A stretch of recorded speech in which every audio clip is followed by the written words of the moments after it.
everybody? Welcome to the 55th episode of the Cardboard Box Theory. What's going on? Got my co-host with me as always, Michael. Yeah, what's going on? 5-5. High five, give me a knuck. Yeah. Ooh, psych, too early. Oh, that was cold. That was cold. But no, me and Michael were just talking about the good old days and how people reminisce on the good old days very often and say, man, I wish I was back in the good old days. You know, you were probably depressed in the good old days. Yeah. And you're looking back at the good old days thinking they were good times, and they probably were good times. Yeah. But you probably were acting the same as you were today. Yeah, they probably were the good old times, and then something bad made them the bad times, and then you just did nothing about the bad times, and then the good times became overly reminiscent. I feel like people are just like scared of the future, kind of. Like, people don't know what's going on in the future, but they know what happened in the past. So they look at the past to be like, what's up? You know what I mean? There's all these bizarre fucking news stories floating around. Yeah, real bizarre news stories. If you guys don't know who the National Enquirer is, look them up.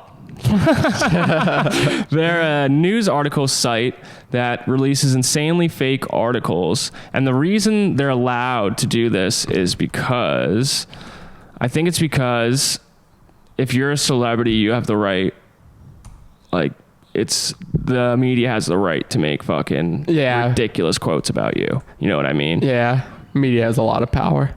It's ridiculous. It's funny though. So I'm going to read you some of these really funny articles. I'm ready. All right, here we go. First one is, man's 174 mile per hour sneeze blows his wife's hair off. Ooh. now that has to be a hefty sneeze, you know? Dude, yeah, this was worse than Hurricane Andrew. That's what she said. Hurricane Andrew. I mean, there's probably some comparative hurricane to this. Dude, yeah, I mean, 107. What category is that? That's a category 5. That's a category 5 hurricane. I mean, guaranteed it didn't carry the wind gust probably for a long time. But. I mean, but it was a pretty big wind gust. You imagine getting hit with 100. You'd definitely be on the ground. That's disgusting, though. Yeah. That's a lot of snot. Man. That is a lot of snot. All right, next one is Hillary Clinton adopts an alien baby. Oh. Now, this one might be true. Yes, this one has very high possibilities of being very true, actually. The baby is called Joe Biden. What does it say? Secret Service building special nursery in the White House. Oh, jeez. Dude, could you imagine if that actually happened, if the United States really adopted a alien baby? At this point, there is so much bizarre freako shit out there. I wouldn't be the least surprised. No, dude, I wouldn't be very surprised at all. Alien and slammer after fist fight with Bill over Hillary. This one's really good, dude. Wait, now is that Hillary's kid that grew up and then fist fought her? I'm gonna guess it is. It's the trilogy to the story. Because in a way, Hillary probably screwed her kid over and probably sold out the alien. And by screwed, you mean literally screwed her kid. Yes, Pizzagate. But wink, wink, nudge, nudge. Yeah. The next one is Saddam and Osama adopt saved ape baby. All right, that one got me.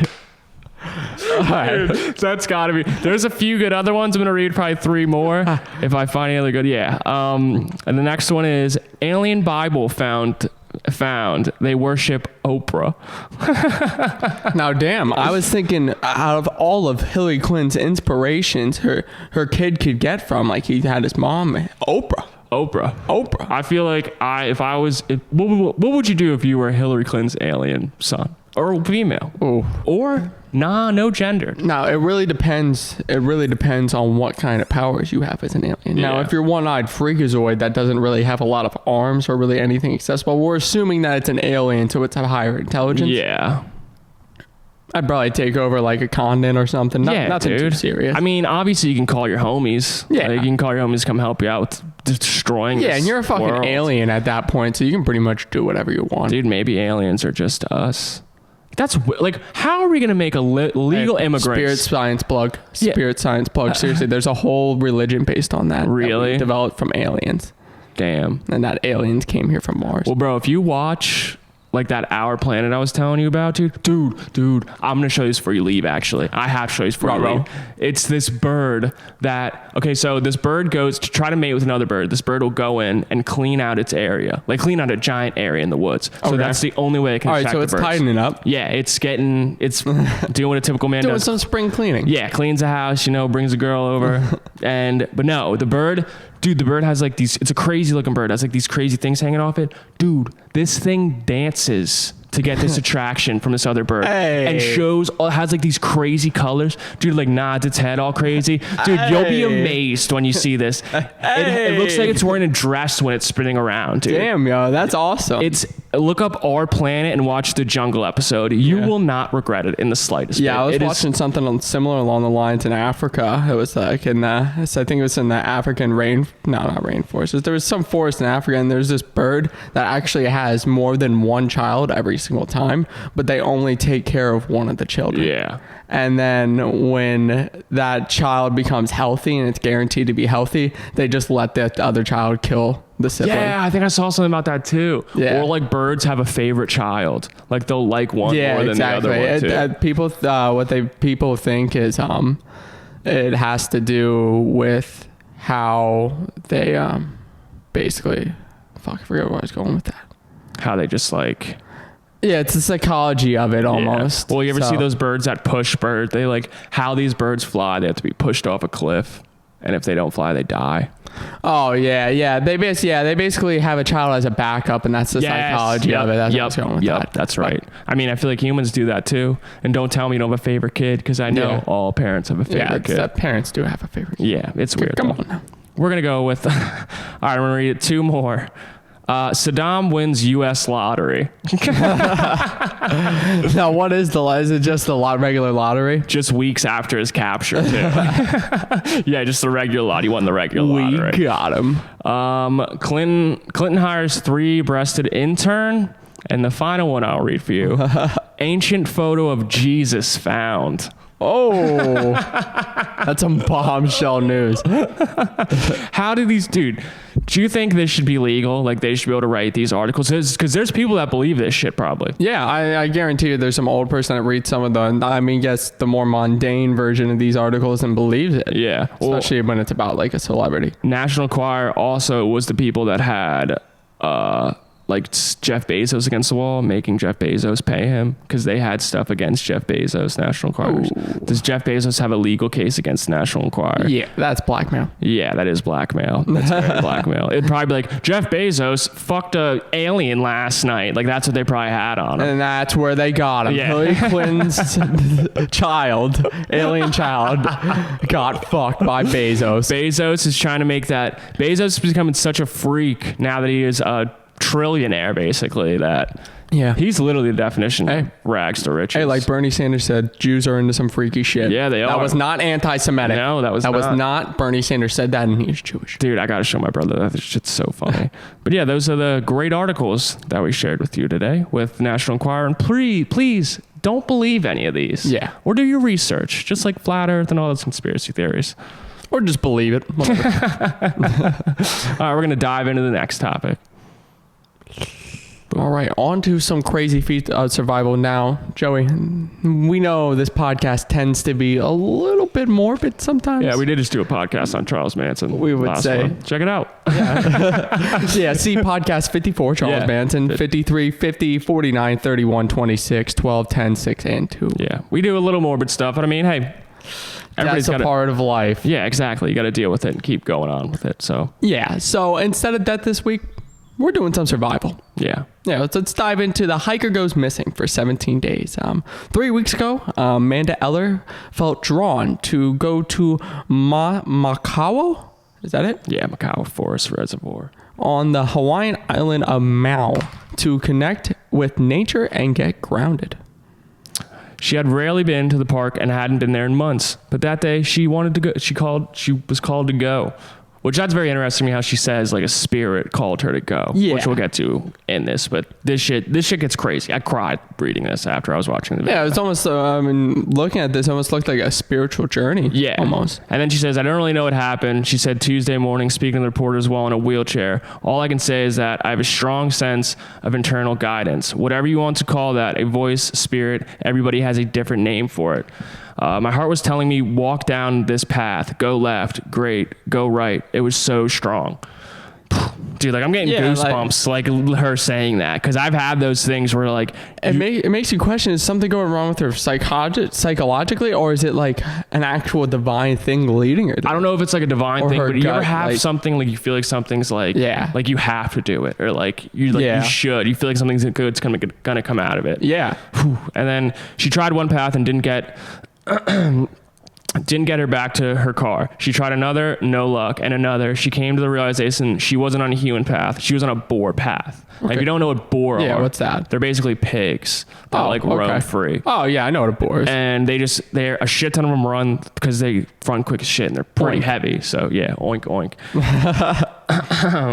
But yeah, then she tried to listen to her sense of guidance, which instead of taking her back to her car, took her on a 5-mile journey, one she called a spiritual boot camp. Yeah, dude, that's crazy. That's crazy. It's like so much training, y'all. Yeah, like something was pushing her to go there. Ella thinks the day she spent alone in the woods surviving on berries and stream water is part of something bigger, something that has been changing her life since she moved to Maui 4 years ago. This is not your punishment. This is your destiny. This is your journey. This part of your path, she said. Yeah, and this is supposedly what the guidance is telling her. Yeah. It's telling her that this is not your punishment, this is your journey, this is what you need to do. And it sort of draws in, I think, to like people fighting inner conflicts too, because you need to go to the deepest depths of your hell to sort of come back and be a better person. Well, that's what I think she was talking about, basically. Like, this was in reality that this was helping her. And like, because you could have sat there and cried, woe is me. Like, why the fuck did this happen to me? Yeah, it's extremely easy to do. Yeah, and she did not take that route. She said eventually accepted that this would be a gauntlet of painful endures, and she had to choose life. Like, dude, this girl is a grade A badass all around, dude, all around. Yeah, right now I imagine her as like a Left 4 Dead character, just walking around with a shotgun. I'll put a picture up of her then, dude. I think she's like a yoga instructor and a physical therapist. And dude, I'll put up pictures of what her legs looked like after it then too. Was she ripped? No, she had fucked up giant, like her whole ankles are wrapped around in blisters. It was super, super intense, dude. It's tough. Yeah. Yeah. And then Eller said she would find things she could use to spell out SOS, and she'd hang pieces of clothing where it could be seen from the air. But as helicopters passed over, she estimated there was at least 20 times, dude, helicopters were nearby and couldn't see her. Could you imagine that, being stranded in the middle of nowhere and you have nowhere where you're going, and then you see the helicopter, you hear the helicopter? Such a loss of hope, dude. And like, she kept going with it, which is so crazy. Because dude, if you got to that, a lot of people would have gave up and just been like, well, I'm fucked. I'm just gonna lay here and hope for. Yeah, I accept your fate. Yeah, I mean, I feel like your survival instincts might kick in then too. Yeah, but a lot of people have a lot less stronger wills than that. Because people would. How many days was she in there? Like 17. Yeah, I was gonna say days, 17, dude. In Maui, 17 days in the mountains in Maui, bro. That's insane. Yeah, she kept spelling out SOS for the helicopters until on Friday evening when a helicopter finally found her and they spotted her. And she went on to start crying and bawling, which is just like basically signifies the end of her journey. Yeah. A 17-day journey. Dude, what would you do if you got stuck in the woods? Dude, okay, I'll tell you a story. The one time my best friend and I, Ryan, we went out. It was like, I don't know, it was night. We were having a good time, just hanging out. And I'm like, dude, let's go on a hike. And I was like, word, let's go on a hike. And there's a spot to the game lands. There's a spot where there's a fire pit, but if you walk up a mountain, like maybe probably 100 yards up, there's another fire pit up there, but it's like, there's no trail. It's through wooded areas. You have to find it. Okay. So I was like, all right, let's go up to that one. It's like a low key, nobody's ever going to find you really probably up there. Some fucking Indian burial ground. Yeah. We've also found like a survival bag up there. I think it's somebody I know too, whose shit it is, but I'm not going to say who. Yeah. But, probably shouldn't. No, but we go up there, we make the fire, we have a good time. It's like 11:30 at night. And I was like, all right, Ryan, let's get out of here. Ryan's hammered, like beyond drunk, Yeah. If you don't remember who Ryan is, check out the Best Friends podcast. Yeah. He was on that one. So. And we go out, and you have to, if you go straight down this hill, it'll lead you right back out to the fire pit, like the original fire pit at the bottom. And I was like, all right, you just go straight down, dude. We go straight down. We get to a spot, and Ryan's like, dude, I don't think this is right. And I was like, yeah, I don't think it's right either. Dude, I've walked this trail at least 100 times in my life, bro.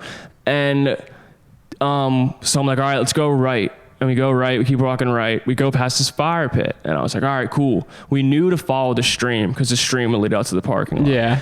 Dude, my phone. Good thinking. My phone died. Ryan's phone was about to die. And Ryan was drunk, of course. And dude, he fell. I'd hear him running in the back, and all I hear was just fucking straight to the ground, because he'd be running and then just trip on a rock and just fucking plummet, dude. Man. He did it at least 3 times. I felt like such an asshole.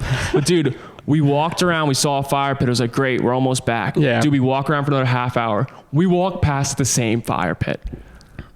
Dude, so if you've ever seen Blair Witch Project, that happens in the movie. They're lost in the woods and they keep walking past the same spots.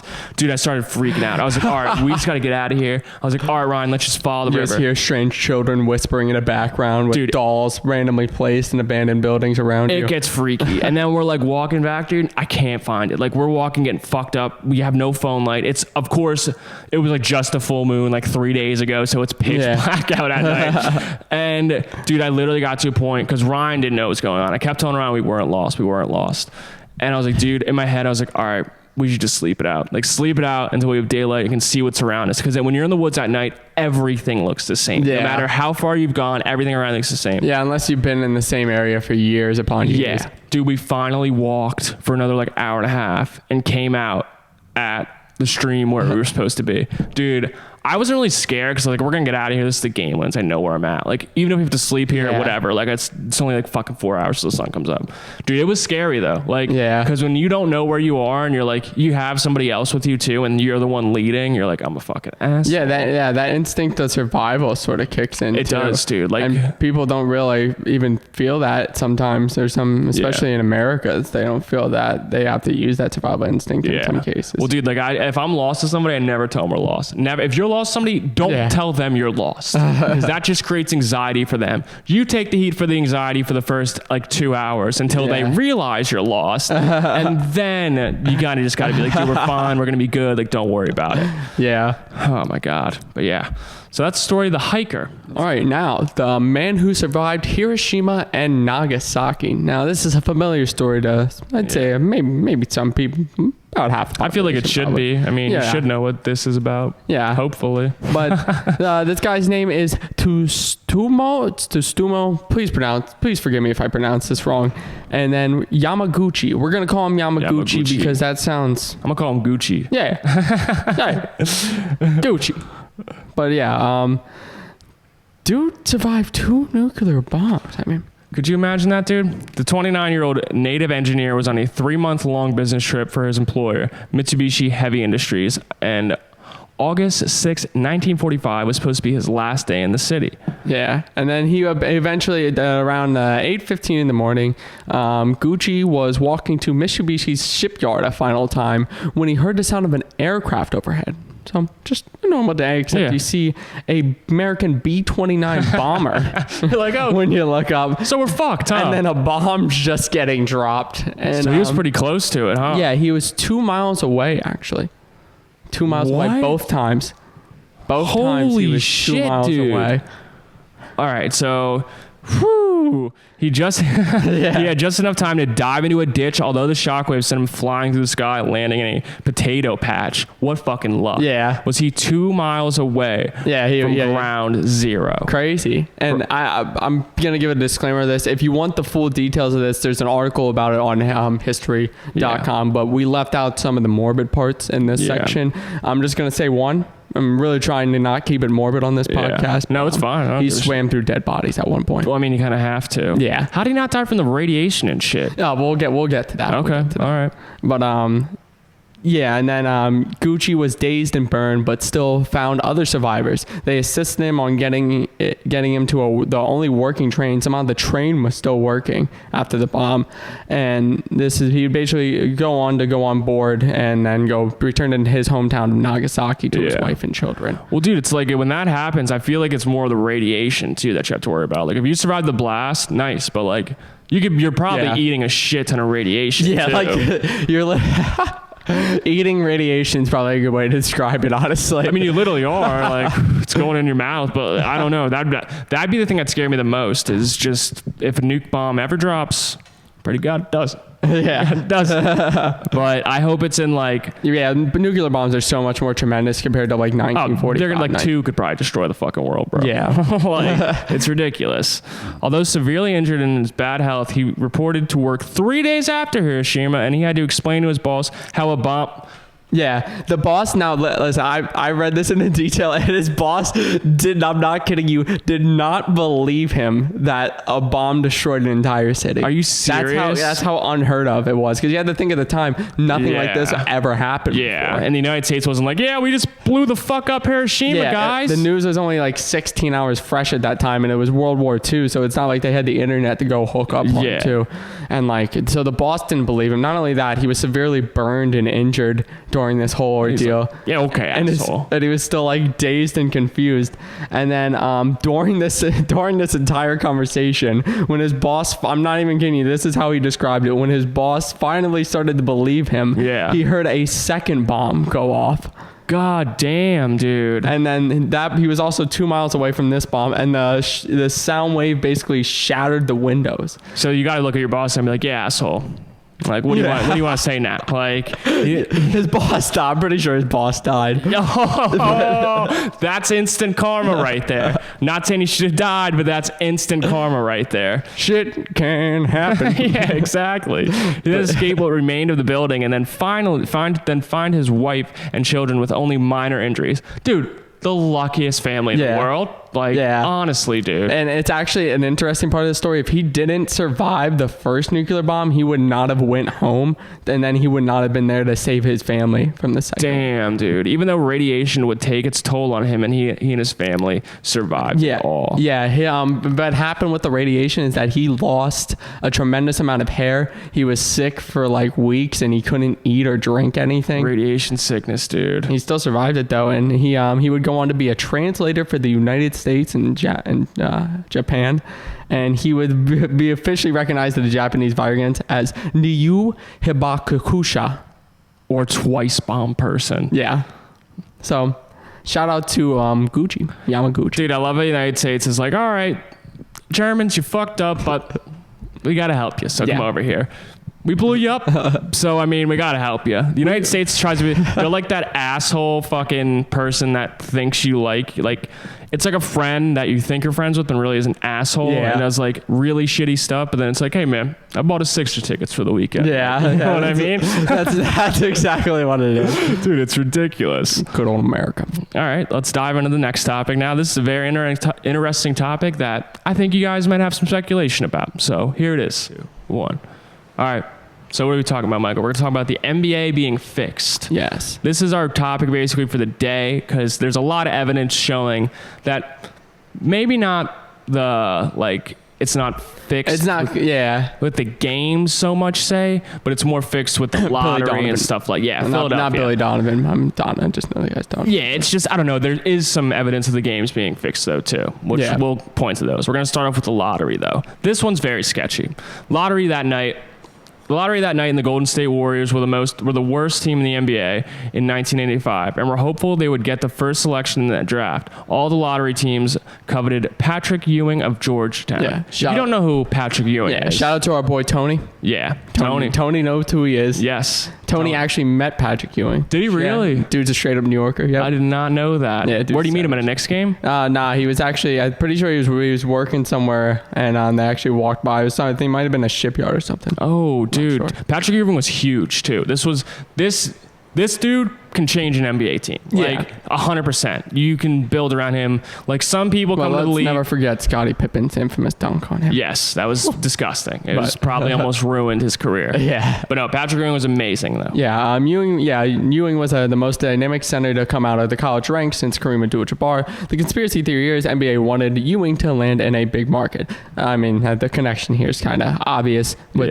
the big player, big market, big money. Yeah. Dude, the Knicks haven't been good in forever at all. Yeah. Like, they have not been able to build a team at all. David Stern, the NBA commissioner, was a native New Yorker, and he allegedly bent the Knicks envelope so that he would know which envelope to choose. And this assured Ewing would go to the Knicks. Yeah, I watched a video on this. I believe it's true. You can actually almost visibly see the envelope being bent. Yeah. When he handed it. Well, dude, it makes sense because he's the one that goes in and picks it. So, like, and they know... It was best for the league, too, for being honest here. Exactly. That was best for the league. Because if he would have went to where were we supposed to go? Golden State Warriors. Who the fuck cared about the Golden State Warriors back in the day? Like, this is where... Because the Golden State Warriors now... Yeah. Look at them now. Like, they're doing great. 5 straight titles. Yeah, I think this is where NBA does a really good balance. And, like, just because they need to have this balance, because other sports like the NFL don't have this problem because the rosters are so deep. Yeah. But, like, 1 or 2 players can swing the NBA. Mm-hmm. So I think that's why it's good that they sort of rig it, but they do rig it. Yeah, they do rig it. Yeah. On to the next piece of evidence we got here. Orlando Magic, the 1992 lottery draft. The Magic were an expansion team founded in 1989. The expansion team in the late 80s, and they were they were expansion team and they were struggling. Yeah. And basically, the NBA saw them as a team that were mediocre, but not like over the top and didn't have it yet. Well, also I think there was a few more expansion teams in the late 80s too. Yeah. In the early 80s, late Tropic 80s. Thunder? Yeah. What's that dude's name? God damn it, I can't think of it. God damn it, what did they call him in Tropic Thunder? I'll look it up then. But anyways, in the late 80s, they had a lot of teams coming in that were new to the league. Yeah. But they were struggling, as a new team would, besides the fucking Las Vegas hockey team who won the goddamn Stanley Cup first year, which was ridiculous. Yeah. But they came in struggling, and David Stern saw that and basically was like, we need to help the teams out. So he leads on. The league saw a team in the Orlando Magic who could be competitive soon and were perhaps a player away with a 1 point, because they just missed the playoffs. When this happened, they literally just fell short of missing the playoffs. So they were on the brink of it. Yeah, like they would have, if they needed like a few games to win to be in the playoffs. And with a slim 1.5% chance winning. That's ridiculous. 1.5 of winning the 1993 draft lottery. Magic won it. The Magic won it. If you understand the chances of you winning the first round pick with 1.5% chance, it's astronomically low. It's almost improbable. Yeah, it's almost impossible. Like, you know what I mean? Like, it's probably not gonna. It shouldn't happen. It never should happen. And this is back before they even televised these things. Yeah, exactly. Well, they saw Shaq. They knew they had Shaq. Yeah. So they were like, if we get one more player for them, this could help them. Shaq in his Magic days was a savage. Dude, boards and shit. Do you think Shaq's the best center ever to touch foot in that? That's hard. I think Wilt Chamberlain has to be number one. I know that's a generic answer. Only argument with Wilt Chamberlain. Only argument is his competition. He played against nobody. That's my only argument. That's like putting. It's just like a bad gym class, kind of. Yeah, you know if we're talking about modern players, I'd take Shaq over pretty much. Shaq was just the most physical motherfucker you've ever seen. I think Joel Embiid maybe is the best center since Shaq, but before Shaq is probably where we'll find more like contestants like Tim Duncan and Oscar. Tim Duncan. Yeah, you can argue Robertson. Tim Duncan being the best center of all time too. Tim Duncan was fucking amazing. I loved watching him play. But no, the Magic won it and selected Chris Webber first overall, who was amazing. Yeah. Who they later traded away for Penny Hardaway. Ooh, Hardaway. Now, Hardaway and Shaq, that could have been a dangerous combo for a long time. It was. Penaway was good for them, but Chris Webber could have even been better for him. Yeah. Chris Webber, who also is in later of these notes. So, yeah. But the Magic 2 years later would be competing in the NBA Finals, led by their superstars Shaq and the Penny. Did they win it? Hardaway. Do not believe so. No, I don't, because Shaq, they did not win it. I think they got actually swept in the finals. That's why Shaq went to. That's why he went to Lakers and then won 3 with Kobe. What is it? The Magic. I think that the Wayne title. I think if we're talking about the last honest title, Dirk's. We might be.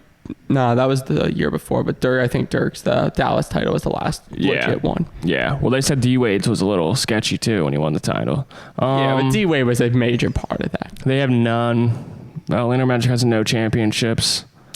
Yep. So that's the city of Orlando for you. Who do they have? They have a decent team now. I mean, their team's up. Aaron Gordon, Fultz. What did Fultz do towards the end of the season? Fultz is not that good. He's just not anymore. I've been saying that since last year for the Sixers. Yeah, they have Fitch. I don't know how to pronounce his fucking name, but the Magic have some pieces, but they always have pieces, and they're never going to do anything. So. Who else did they have before? They didn't have Blake Griffin. No, Blake Griffin was on. Nah. Who? I forget who else it was. But yeah, so that's another. They had numerous players. They traded a lot of players to the Lakers, honestly. Yeah. A lot of their young players because they didn't want to re-sign with Orlando, because who would want to re-sign with Orlando? Dude, when a team's not good, like, there was another football player. And the market's just so small. There was another football player that was leaving Tampa Bay. I can't think of his name. He was leaving because he wanted to go to a larger market. He's a great player, too. Gerald McCoy? I think so. Is that recently? Yeah, it just happened. Oh, Gerald McCoy just left the Buccaneers. Yeah, because he was just sick of it. Dude, because, like, could you imagine being a great player and the whole point of you was to come in and make the team better, and you're trying to. The Bucs wasted him. Yeah. Well, dude, and also, honest. why the fuck is Jameis Winston gaining weight? We're getting off topic here, but I just want to. Yeah. Why is Jameis Winston gaining weight? He's already slow as balls. The Buccaneers need to move on from Jameis. Yes, they do. Mike Evans ruined his career. Dude. Yeah, I picture Mike Evans is going to be in the same situation as like Larry Fitzgerald later in his career, or like he a just Calvin had a bunch Johnson. of bad. It's sad. Probably the saddest thing you could see. Don't bring up my boy Megatron like that. It makes me sad. Dude, I know. Fuck you, Detroit. Yeah, they destroyed that. I hope you take the advice. Dave You Chappelle, literally eat a bunch of bubble gum for your homeless people. Literally had the best wide receiver of all time, probably. Yeah. Tall, fast, could catch The best any running jump back ball. too, and they just fucking wasted their careers. Yeah, it's terrible, dude. And they're pissing away Matthew Stafford's arm. So. Yeah. He's a great quarterback too. I love Matthew Stafford. Would have fit great in the They're Giants just like system. run game. Yeah. What's that? They haven't had a 1,000-yard rushing season since a year ago, which before that it was since like 1990. It's ridiculous. But yeah, moving on. Cleveland Cavaliers, the 2011 draft. After LeBron's decision. Shitting? That's what it was. The shitsin. The Cavaliers were a garbage fire. They were completely bad, and this sort of allowed them to the NBA to sort of. The Cavs are never good, dude. The Cavs are never. I mean, now they were, but are getting onto it. They got a pick from the LA Clippers. The Clippers had the 8th worst record, which honestly isn't bad at all. Yeah. Not at all. 8th worst record. That's playoffs. Yeah, almost playoffs. Oh, yeah, it is playoffs. Yeah. Which gave the Cavs. Oh, no. No, that's not playoffs. 8th worst record. Mind. No, it's not. Well, it's still not bad. 8th worst record. It's not good, but it's not good. But which gave the Cavs a 2.8 chance to get the first overall pick. Yeah. So they weren't locked. A lot of it was made about this when it happened. Yeah, there wasn't a high chance that they were going to get it. It wasn't for sure at all. I mean, let's get real. The Magic had 1.5% of getting the first pick. Like, if you don't think... Yeah. And then this happens too. And I know they were like years apart, but like it's just too obvious. It doesn't look good because like that's the Cleveland Cavaliers were a city of destroyed hope. Yeah. For the last, what do you want to say, 30 years? Yeah, maybe when LeBron left, people were burning his jerseys. People just forget about that because he came back. But they were burning his jerseys. He was a villain in Miami. Yeah. And like they just wanted an easy way out. They knew Kyrie Irving was a goon. And not even just their basketball Which would lead to a Cleveland title. Dude, I did not know he was on the Clippers. Kyrie was on the Clippers. Was he on the Clippers? No. I think the Clippers just traded the pick to him. Was it? Yeah. He was drafted by Cleveland. Kyrie Irving. Yeah, that's right. It was just a pick. Shout out to this thunderstorm, by the way, for making it hot as a fucking sauna. Humid as fuck. But no, what was I saying? Oh, yeah. Cleveland, not just Cleveland's basketball team was bad. Their football team was bad. Their baseball team was bad. All their sports teams Their city was bad. Their people were bad. Yeah, I've never been in Cleveland. But I don't actually... actually, I heard it's not that bad. Have I been in Cleveland? I don't think I've been in Cleveland. I don't think so. But this was just an opportunity, basically, for the league to give them something good. Oh, yeah. Also, the Cavs ended up getting the pick. So, yeah, they got the first overall pick. Yeah, obviously. And who did they draft? Was that Kyrie? Yeah, that's the draft they took Kyrie. This one's good. Yeah. I know you like this one. So, before I rocked my Sixers gear, I'll admit it, I used to be a Lakers fan. Not a Lakers fan, more so a you were Kobe a Kobe fan. I was a Kobe fan. Which is fine. I'm like a little LeBron fan, too. Yeah, but this is the story Chris Paul to LA. Yeah. Chris Paul originally wanted to be traded to the Lakers. Chris Paul then ended up basically not going to the Lakers because David Stern wanted to balance the league. Sort of shift it back into neutral. And this was the most confusing thing ever because there was trades before this trade that were... This trade, it just gets under my fucking skin because it's not the deal at the time with Pau Gasol. This deal wasn't close. No, if we're being honest here, this deal wasn't close. Yeah. Because okay. Hornets general manager Dell Demps, hell of a name. Dell Demps had a deal in place which involved. Wait. Who's looking at a beautiful baby boy? They got him in his hands. The dad's looking at him. I gotta see. And he says, Dill Demps. I want to see a picture of this guy. You know what comes up? Oh, okay. It's just Dell Demps. He just looks typical. He's like a typical general manager you see on NBA, basically. It's like a my player created on NBA. Played for the Golden State Warriors. Except this one doesn't say the N-word like the Clippers managers. Yeah. And that was the owner who got fired then, remember? My bad. Fucking Jesus. That was ridiculous, dude. That was one of the most insane things that ever happened in the sports league. But no, Hornets general manager Dell Demps, shout out Dell Demps, had a deal in place which involved Paul to the Lakers, Paul to the Lakers, Pau Gasol to the Houston Rockets, and Lamar Odom, Kevin Martin, Gordon Dragic, Luis Scola, and a first-round draft pick from Houston via New York to the Hornets. Yeah, so much going on. So they were getting a bunch of first. It was such a better deal because Lamar Odom, Kevin Martin. I know Grojan Dragic. I mean, Dragic was a good player, and he still is a good player for Miami now. He would have worked out. And Lamar Odom, that was pre-cocaine, and Kenyon Martin, that was before he was bad. So it's not like these players are in their prime. So Lamar Odom, shame, dude. Shame. Yeah, maybe not Kevin Martin wasn't in his prime, but the 2 first-round picks definitely could have made a difference. Yeah. And basically, they accepted a deal for, I think, a lot less from the Clippers. Yeah, it was ridiculous. Did you see what O.J. Simpson came out and said about Kris Jenner? No. Oh, didn't they bang? Yeah. They banged. I'm going to show you this. Shebang bang. So O.J. Simpson now, after murdering people and robbing for his paraphernalia, comes out cool now. Everybody loves him again, basically, it seems like. Yeah. O.J. Simpson. What up, O.J.? Did Kris Jenner have an affair with O.J. Simpson? You think it happened, Michael? Probably not. He said they had sex. This is what makes it sketchy. I read the article because... Did he kill her? No, he didn't. But apparently, this was weird. So, O.J. Simpson's wife and Kris Jenner's husband were all in a hot tub. And they just decided, oh, you guys can stay in here in the hot tub. We're going to go to bed. Okay. Little sketch. Alrighty. So, and then apparently, O.J. Simpson has sex with Kris Jenner and puts her in the hospital. See, that's where it gets a little sketchy. Wait. Where did it jump? Where did it jump from? They had sex, and he said he had sex with her so hard that he put her in the hospital. Did he maybe expunge into her ovaries? I don't know. Maybe that's where Khloe Kardashian comes from. I mean, you gotta picture O.J. Simpson is hung at least a little bit. Oh, dude, for sure. Yeah. For sure. That's 100% chance. That's 1,000,000% chance, honestly.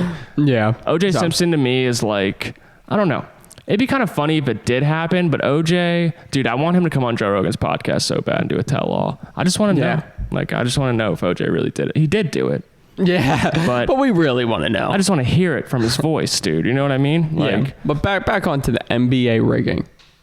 Basically, New Orleans then got the number 1 pick in 2012, which should have went to the Charlotte Bobcats, a Michael Jordan-owned team. The Charlotte Bobcats just had a season where they had the worst winning percentage of NBA team in history, and it seemed like they would at least earn the first pick and get to draft the man Anthony Davis. Yeah, which is...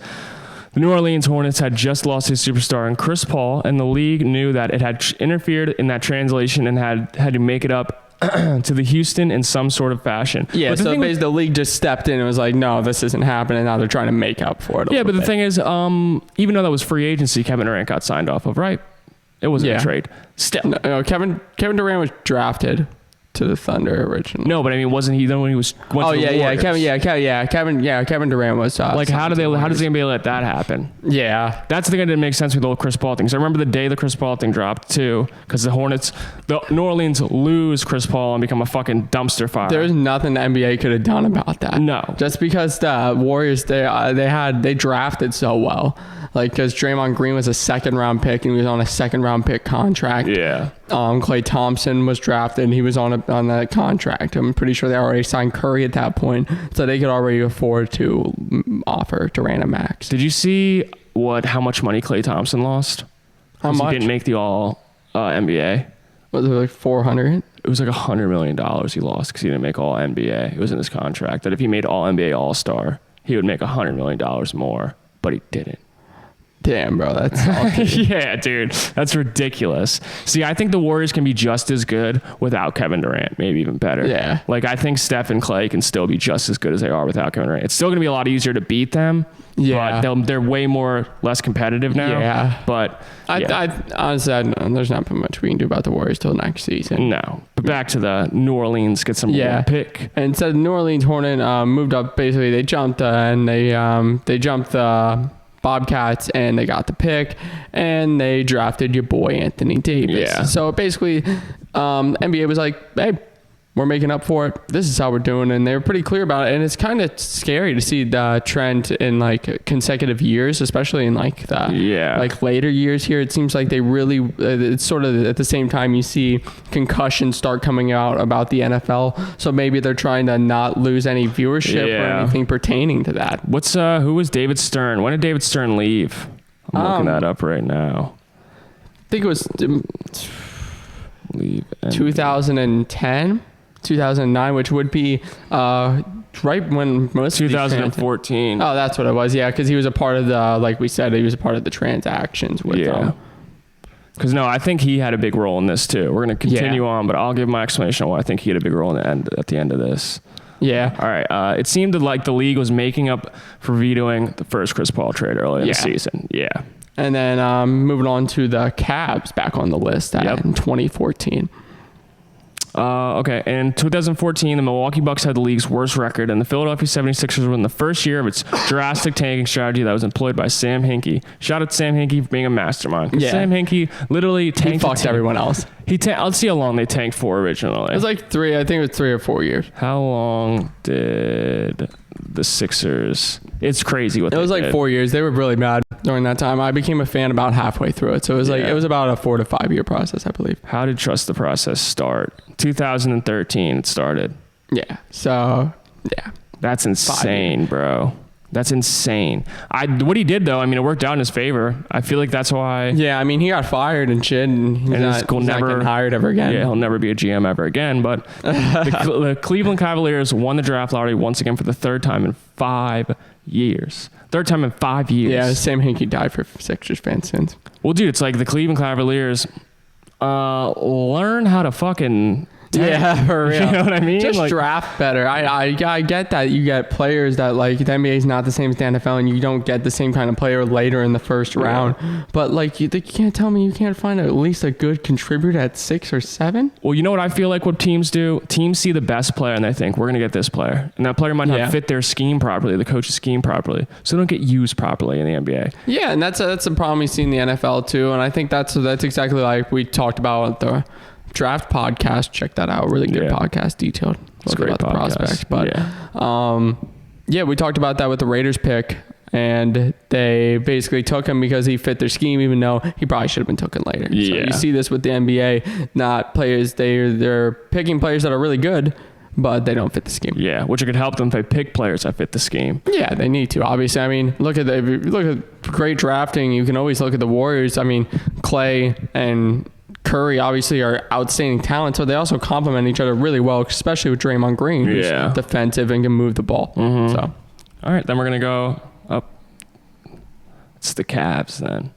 Yeah, and then basically this is the Cavaliers basically got the pick for Andrew Wiggins. Yeah, Andrew Wiggins. Then and LeBron came back then. Kevin Love. Yeah, all that good shit. Because then they were a contender for championship, which now there's rumors that Kyrie Irving is going to go to the Lakers. And I see it. Did you hear who came and basically interviewed Kyrie or was trying to get him to go? Oh, LeBron. Kobe. Oh, really? Yeah, Kobe's trying to get Kyrie to go because the Lakers organization is literally on fire right now. For people that don't know, Kyrie loves Mamba. Yeah. So does he really? Yeah, he does. He's going to go to LA. There's not even a question. He's going to go to LA. They could potentially land. They have LeBron James. They have they'll have Kyrie, and they could sign DeMarcus Cousins to a mid-level exception. There's a couple. They still do with this team. Brandon Ingram's not bad. Yeah, Brandon Ingram's a good, and he has so much time to develop. Yeah, Kuzman. Kyle Kuzman. Is he still on the team? I don't think he is. Yeah, he's still on the team. I don't think they moved him yet. But the trade deals. But imagine if they pick up Kyrie, Anthony Davis, and LeBron. Yeah. You get signed Cousins at mid-level exception. I think that team's better than the Warriors. Way better, dude. Well, now Kyrie's aged too. He's like a fine wine. Yeah. The only problem is it's like when you break up with a girlfriend and get back with her, you don't know how it's gonna work out. Yeah. Because seriously, dude, like Kyrie and LeBron had some very deep problems. They talked a lot too. Yeah. I think if any tandem can handle it, it's Kyrie and LeBron. And you've seen it with Shaq and Kobe after they for a while they hated each other, and then. But it's sort of like sped up. Well, dude, I feel like it's more of LeBron's ego in a way, and Kyrie tries to match LeBron's ego, and he tries to be like he's just as good as LeBron, which I'm sorry, Kyrie, but you're not. You're not just as good as LeBron. It's ridiculous. All right. Continuing on. Yeah, basically to wrap it up, Cavaliers got LeBron back in the summer as well, and then they traded, like we said, Wiggins, and they built that championship contender, which would go on to get them that title. Yeah. Now, the final topic on NBA being rigged, and then we're going to basically summarize it. The 2016 Western Conference Finals, was it rigged? Was it rigged going into it? I don't know if it was fully rigged, but I don't know. No, what's the argument for it? Why are people saying it's rigged? The U.S. sometimes cry foul that the league will extend a series so that they can generate more revenue, and it is done by fixing games. Oh, so they basically want to extend series, and I see what you mean. They wanted the Warriors to go in because they were like the highest winning team. Yeah, they wanted LeBron and the Warriors to go in because they knew it was a good battle. The NBA's social media page stirred up some controversy when it revealed on its events page the events taking place May 30th through June 5th. They had an event for Game 7 of the Western Conference Finals between the Golden State Warriors and Oklahoma City Thunder, but they also had an event for Game 1 of the NBA Finals. The event for the NBA Finals was between the Golden State Warriors and the Cleveland Cavaliers. Yeah. But the Golden State Warriors had not even won the Western Finals. And you have to remember, this is when Durant was on OKC. Yeah, this is when they were still good, too. Yeah. The Western Conference Finals, This led to the people thinking the league fixed the Western Conference Finals and helped the 73-win Warriors reach it so they could get more viewers for the NBA Finals. Yeah, because they basically wanted to rebuild the Bulls image, which you could argue they were successful in doing it. The Warriors win again. Exactly. No, that was a weird one, too. There's two other... The 2002 finals with Kobe Bryant and the Kings. I read a lot about that. That one was sketchy. Yeah, that one's one of the worst cases, and that's sort of at the same time when you had the refereeing issues too with what's that guy's fucking name? Tim Donaghy. Yeah, that's the guy's name. Tim Donaghy or something like that. Yeah, but no, that, and then there was another one with the Sixers versus somebody else. It was the year AI was MVP, and AI has the most bought jerseys behind. It goes, I think it's Michael Jordan, Kobe Bryant. AI, like that's how popular AI was. AI was just the persona of AI. The presence of him. Even now, it's just sort of everybody loves amazing. him still. Yeah, everybody loves him still. He's great. He's how fun. can you not love AI? Exactly, dude. He's fucking amazing. Sixers. But continuing on. No, there was and those are the two things that. The other two playoff things that could have shown the NBA is fixed. Okay, so my conclusion with this is I don't think the NBA is fixed. I think they do things to try to push teams in the right direction of teams they think will give them more revenue or they think will get more views, like LeBron. So you think they're fixing it for a league choice and not a game-by-game choice? Yeah. Now. I don't know if like 100%. But why I'm just the same, do you think the NBA, if the same issue arise, such as the Kings-Lakers situation, where say, even like this year, let's just say the Clippers would have took that Warriors game series to 7. Yeah. Imagine the Clippers did that, and then would the NBA potentially try to rig that then? I don't know. That's the thing. That's the question. Because who would have brought more money in? I mean, the Warriors, honestly, dude, the Warriors, it wouldn't have been close. No, but like my thing with it is like, I think that people are getting sick of watching the Warriors. People don't want to watch the Warriors anymore. After this year, they won't have to worry about that problem. I think they just need to get that 3-peat out there because you need a villain to sell a story. Exactly. And now the Warriors are that villain. Yeah, exactly. Because now nobody wants to see him win. Like, it's cool. Even with Kobe. It's like the Patriots. Yeah, even with Kobe, with fucking Jordan, people got sick of it. It gets annoying when you see it. You watch it, you know your team's not going to make it into anything. So it's boring as fuck to watch. Raiders fan, I feel that. Yeah, it's ridiculous. It's insane.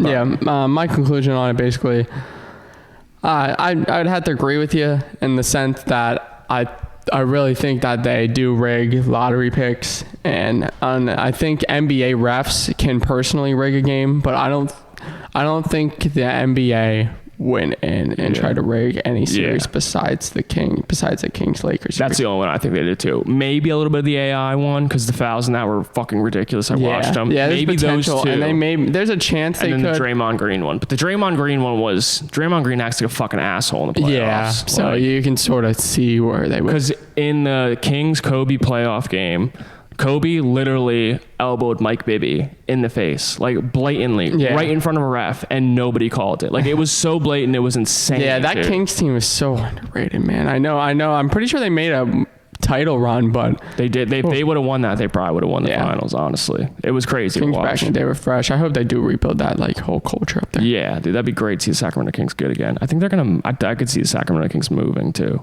Yeah. All right, that was the NBA Finals. Or not the NBA Finals, all the NBA. So NBA fixed. Conclusion fixed. Yeah. Fixed. You make your opinion. That's just the evidence we're putting in front of you. Yeah, leave it in the comments or something. Yeah, let us know. Let us know what you think about that. But we're gonna move on. Boom. All right, lastly up on the docket here, we got the psychology of pets. Very dear topic to pretty much everyone. Everyone knows someone that likes a pet.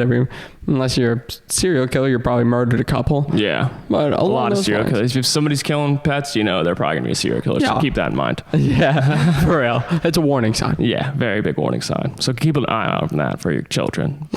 Yeah, if your child's killing some animals, it's probably not healthy.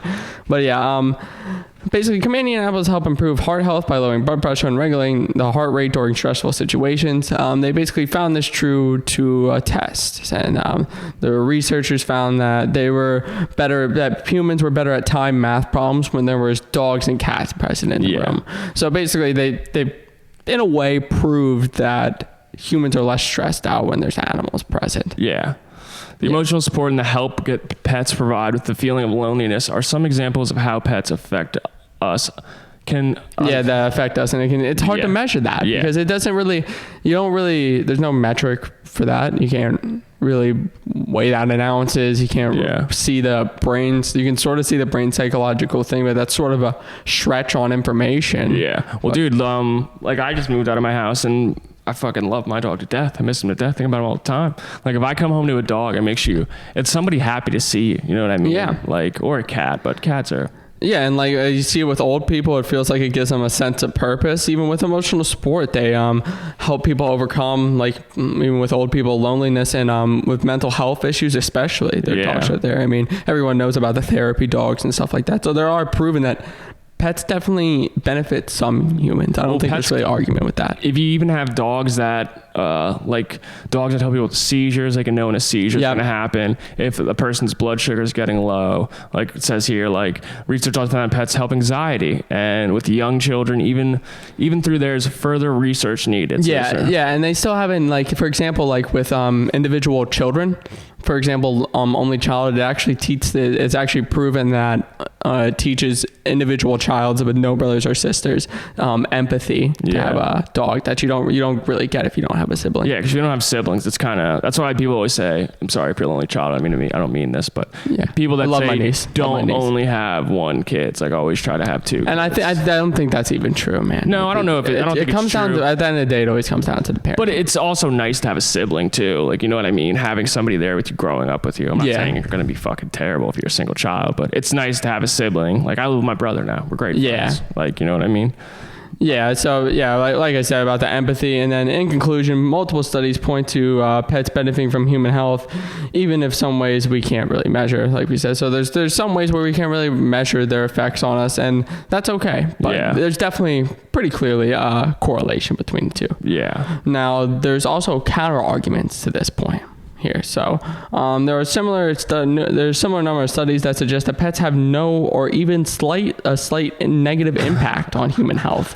So basically, what it comes down to is that the research found that when you have negative interactions with a dog maybe, or like an animal, or you don't have any in your life, dogs and animals actually negatively impact you.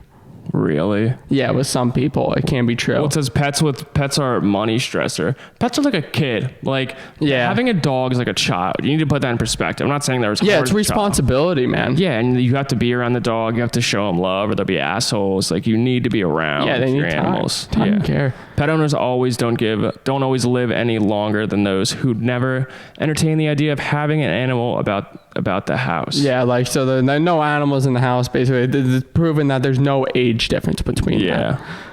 Some researchers also think that the love of pets is completely genetic and based on someone's environment. Therefore, pets don't affect everyone the same. Now, this is probably my favorite part of this because, I'll explain the last parts of these notes here, is that what it comes down to is that scientists believe our love of pets actually come from our really far back ancestors. Yeah. Like really far back. And it's contingent on whether or not those ancestors actually had help from a pet or not. So if your ancestors lived in maybe more a terrain where animals would attack, you're less likely to want a pet or like enjoy animals interactions. But if you had a horse that would carry you around, you're more likely, your bloodline is more likely to like pets, and that's what they think it is. People don't realize how much DNA from like a long time ago is still in our stream. Yeah, it's right there. It's present. It's not like we evolved tremendously, and we're just products of our past. Exactly, we're products of our our generations before. That's what we are. Yeah, and the present's where we can make that change. Dude, humans are trippy. Yeah. Yeah, but basically it goes on to explain the ins and out of the ancestor thing, and also along the lines of what I want to add is that animals, when when people do have negative effects around animals, it can also be caused from I guess this is weird, but like I guess like different aspects of life that maybe they could relate to living things. Yeah. So there's a really, what I'm trying to say is that there's a really strong psychology that we don't know about this. Yeah, which is crazy. But do you know what another crazy thing is? Like I was watching Art Play last night, I was telling you, like thinking what animals think, you know what I mean? Like people say they don't have a conscience, but what if they do have a conscience? You know what I mean? Like what if animals do? Because it seems like sometimes, at least to an extent, maybe. Exactly, like some form of something. Like they know they're here. They don't even. They don't know like what Earth is or anything, but they know what their job is. That kind of is a conscience, you know what I mean? Yeah. Like what they have to do and stuff. But all right, so do you think here's a question for you, Michael. Do you think we have a natural bond with pets, or we are genetically and environmentally predetermined to like them or not? I think you already have a set mind state, like that you're genetically predetermined, but I think your environment has the biggest effect on that. So I think you start out with your base opinion of maybe your ancestors weren't fond of pets, so you're like not that fond of pets. But if a pet's introduced in your life and it has a positive impact, that will totally outweigh what your ancestors experienced. Yeah. And sort of change the course of history almost for your ancestors, which is pretty cool to think about on like a general scale. Dude, yeah. Like even if people had like animals helping them too, like you were saying, like cows or like shit that farmed, like people have a deep connection with animals then too. You know what I mean? And what is your favorite memory with a pet, Joey? Now we're talking about pets. Get my dog Kia. Yeah. Get my baby. I love that dog so much, dude. He's my fucking homie. Yeah. My homie. Yeah. What about yours? That was mine too. Yeah, my dog Shadow. Rest in peace to my boy Shadow. R.I.P. Shadow. I'll never forget that day. I was coming out of school in like 5th grade, waiting for my mom to come and get me, and then I walked down the steps and there's just a dog there. He lived forever, dude. God damn. Dude was a hefty boy. Yeah, he lost during his life, during his last couple of years of his life. Didn't you get him as a shelter dog too? He had a lot of health problems. He had puppy strangles and shit like that. So rest in peace to my boy. But what's the best cartoon animal of all time? Brian. Yeah, I was gonna say Wile E. Coyote maybe. Yeah. We're just talking animals in general, not just dogs. Wile E. Coyote. Like, but Brian's just like funny. Family Guy's just my favorite show. Yeah, so, Family Guy's very sad. It's kind of just like, what would be the worst pet to have? I'm going to say this, and you're probably going to hate me when I say what I'm going to say. So I'm going to say two things. I'm going to say a cat. No, not a cat. Oh. I don't hate cats, but I don't want to have a cat. Cat owners just got struck in the And my other one is people that have like rats and shit. Oh yeah, I'm not into that. Like I'm not a big rat guy. If I see if I'm scrolling through Bumble and Tinder and I see a Some girl, of them are cute. No offense to you people, this is just my preference. You don't get ass hurt. Don't be ass hurt because we have a different opinion. Grow the fuck up and realize it. But no, it's like I see a girl with rats and I'm like, yee, I don't want those things coming near me. So I do not want get out of here. Yeah, dude, exactly. Like rats are supposed. I don't know. I was smacking the rat, not the woman. Yeah, exactly. We do not hit women in the cardboard box. Seriously. No, seriously. Tyreek Hill, we're calling you out. Yeah, Tyreek Hill's. We caught him out before too. I'm pretty sure. Fucking Piece of shit, dude. All right. Fight us. Not joking, dude. You kick my ass. But what would be the worst pet? Worst pet? Pet fucking rhino. Rhino. Yeah, that'd be terrible. Thing would be constantly in your way. You would find no affection, and it would probably try to kill you. You know what would be cool to have? An elephant. And a monkey too. We were watching monkeys last night. Monkey would be the best pet. That's like awesome. a chill monkey though. Yeah, like dude, I always wanted a bear too. Like a hangover cool monkey. bear, like a cool bear that's not going to kill me in my sleep. That'd be pretty interesting. I want the Coca-Cola polar bear. Yes, dude, that's what I'm saying. Super friendly, nice, cool, like. Yeah. But all right, you got any topics, Michael? I'll finish out with this. I'll put a little bit of plug for AEW here. Not a big wrestling nerd, but it's just nice to see people get offered health consideration for putting their lives at risk for wrestling. And wrestling isn't a sport. Let's be serious. It's more of entertainment, but they do still put their lives at risk for what they do. And like it still puts effect on their body. You can't really argue that with the early deaths of people like Rowdy Piper, and there's numerous. You can look them up. But shout more out to companies AEW. Need to more companies got the flood warning. Yeah, more companies. Don't know if you can see that, but yeah, we got a flood warning. It's raining men out here. Yeah, hallelujah. Talking about OJ's dick, raining men.